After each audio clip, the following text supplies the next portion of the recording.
All right, YouTube, how you doing? Welcome back to the channel. It is Saturday, January 18th. We have a few NBA picks coming your way in today's video. We're not going to do what we normally do, go through each and every game, give you my prediction on the side, total, and any player props. We are traveling on vacation right now, so when we do travel, I just pick my favorite plays of the morning and share with you guys. So we do have three kind of /4, one split into two plays coming your way in today's video. But keep an eye down on the pinned comment. That'll take you to these final plays listed out and written out for you guys to see, but also any added plays that we find throughout the day. Yesterday we had a slightly green day. It looks like a 2-2 day from a X's and check mark perspective, but the loss was that split half unit, so just a quarter unit on each of the under 229.5 and then 224.5 of the Nuggets and Heat.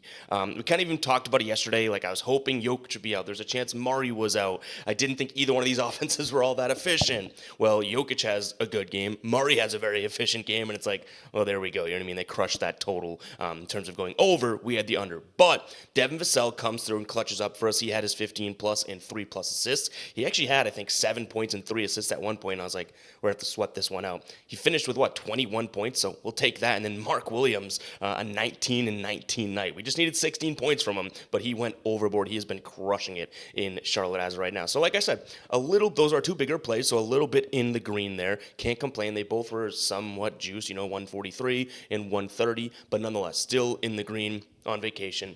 Can't complain, right?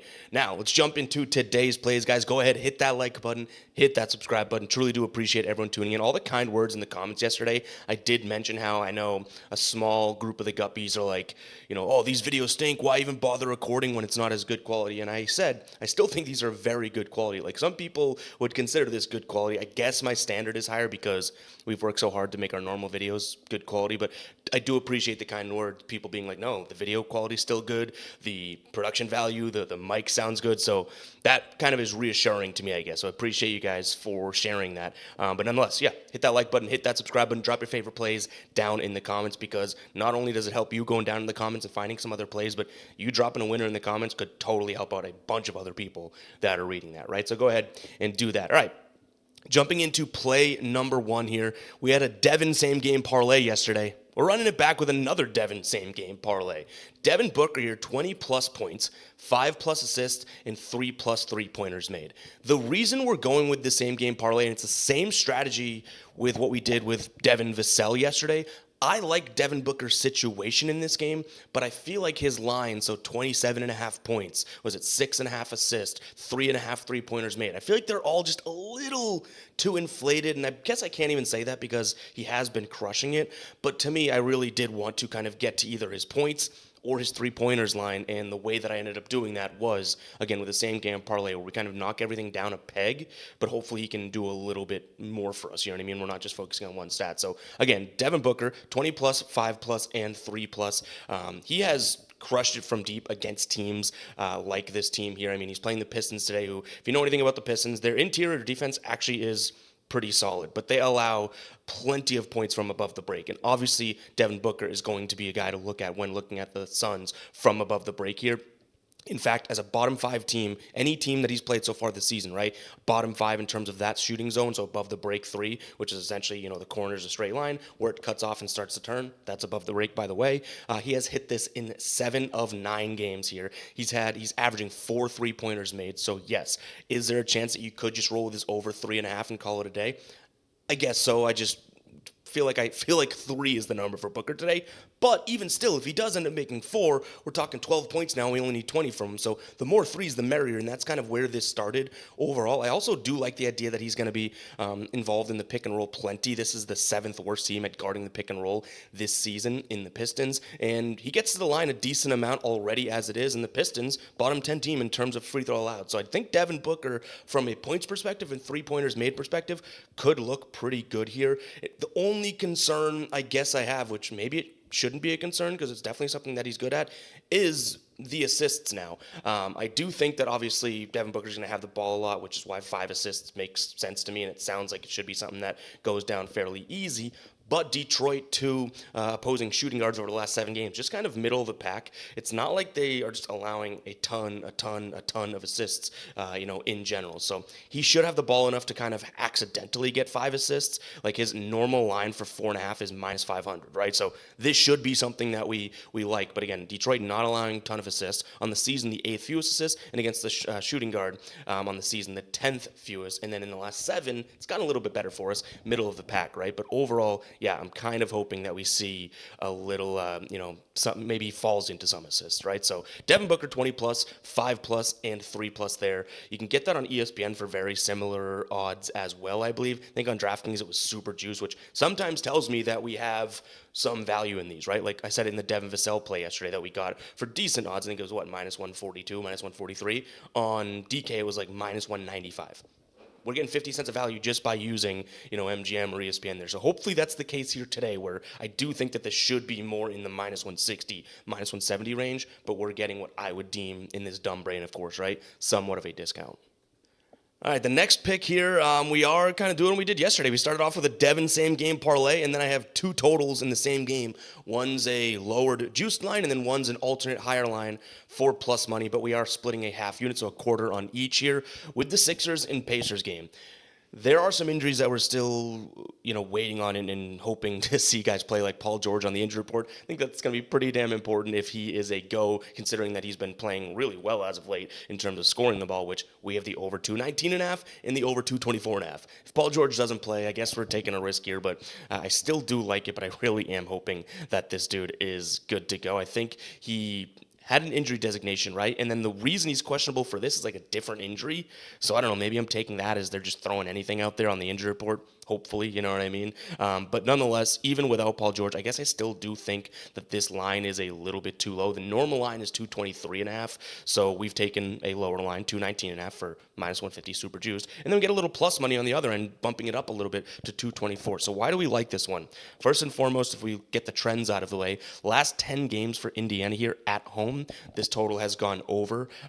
Plenty. I think it's like 5 of their last 6 as well. So we do love to see that. And then Philadelphia on the other side of things, when they are the road team in their last 10 games, 6 of their last 10 have gone over. The only games that haven't have been kind of against teams that you'd almost expect, right? One of them was a push too, so it didn't even hit the under to this line, right? But we saw Orlando, Brooklyn, Sacramento, I think that way, and then there was one way back, Chicago, which doesn't help my point because that's a very fast-paced team. But point being, the recent ones like Orlando, right? That was a very low-scoring game. It's because you played Orlando on the road, so it's like makes a little bit of sense to me. The Pacers we know can kind of uptick the pace. They have had some spotty games, and their defense has looked okay, which is not what we want today. But if you look at the head-to-head between these two teams, earlier this season, 121 to 107. Even earlier this season, it was a 118 to 114 game that went to overtime. We take overtime again here, right? Prior to that, so last season to end it out, 134 122. Prior to that, 132 to 126. November 12th to 2023, so last year, 137 126, 141 120, 147 143, 129 126, 120 106, 133, 120. Those are their last 10 games against one another. They are smoking this line. Now, can we really look back at 2022 numbers and be like, oh, it's good to go today in 2025? Almost said 2024.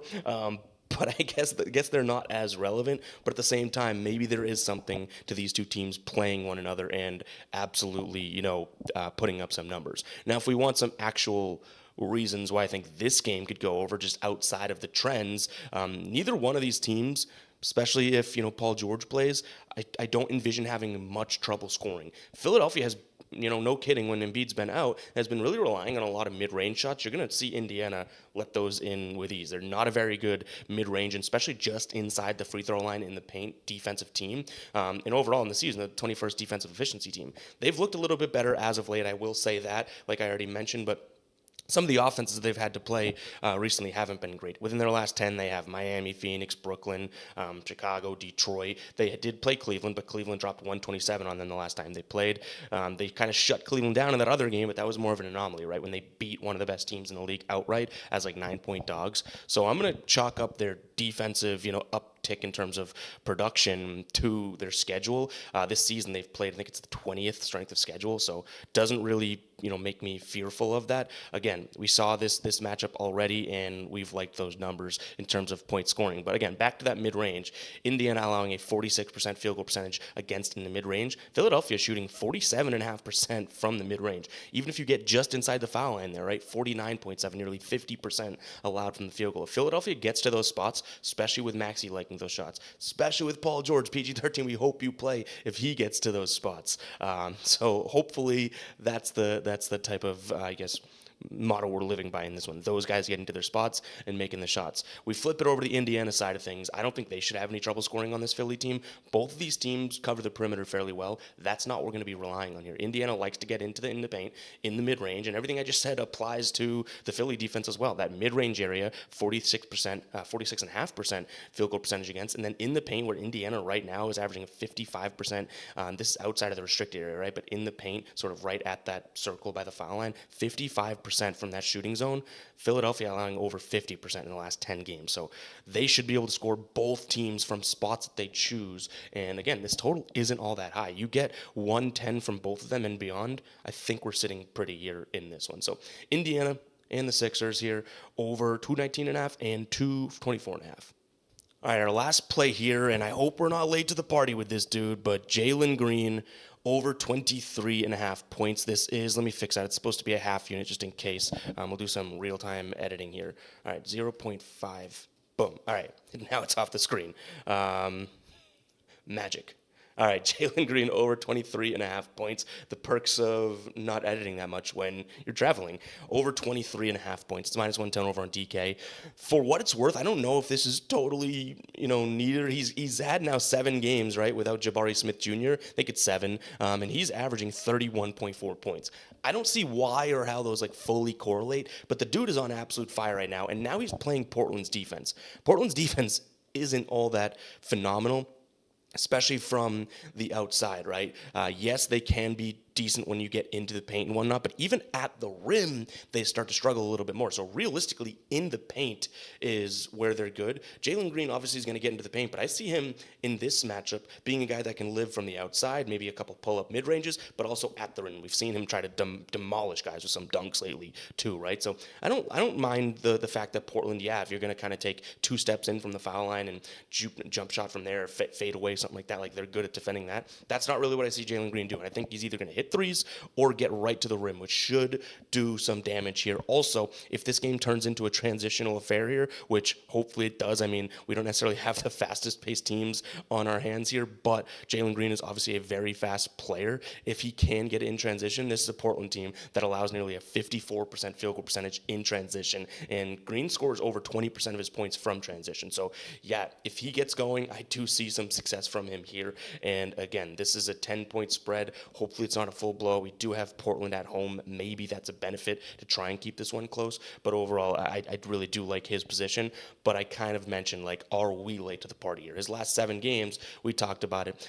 He's been going off, averaging over 30 points, 27, 33, 29, 27, 42, 34, 28. You could almost take a 25-plus line here and get plus money with another point added on there. We're just sticking to the 23 because, again, I don't want to get greedy. I feel like I'm late to this bandwagon already. I've seen people posting on social, getting his line a while ago at 21 and a half and stuff. It's already up a bucket, and it scares me that it's not at 25 and a half right now anyways, given his recent numbers, right? So hopefully we're not jinxing it. Hopefully we aren't late to this party, and Jalen has a couple more of these go-off games in him, because if you look at his season, he's only averaging 21 points per game this season, but as of late, like I mentioned, he's absolutely crushing it.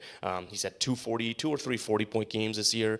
Nothing to go off of against Houston, really. His 2 games against Houston this year, 17 and 10. He shot the ball 35% from the field and 21% from the field. 2 of his worst games this season, so hopefully that's not the case either. But I do like him, especially with, it's Jalen Green's show as of late, right? And the Rockets, they just lost 2, they just lose 2. Then team's escaping me, but a close battling game. He had 28 points in it against a decent defense, and still the Kings. He played the Kings, had 28 points, right, and ended up losing to them, but still went off against a good defense. Played against Denver. He had a 30-something point night. So obviously we do have Jalen Green's recent success to go off of. I'm just hoping those are more applicable than the 2 games we've seen 14 against Portland this year. But guys, that is going to wrap it up for today's show. If you made it this far into the video, go ahead and comment 14. You made it past the 14-minute mark with the live editing and everything like that. I do truly appreciate you guys. I know I said at the beginning of the show in the video, but it rings true even 14 minutes later.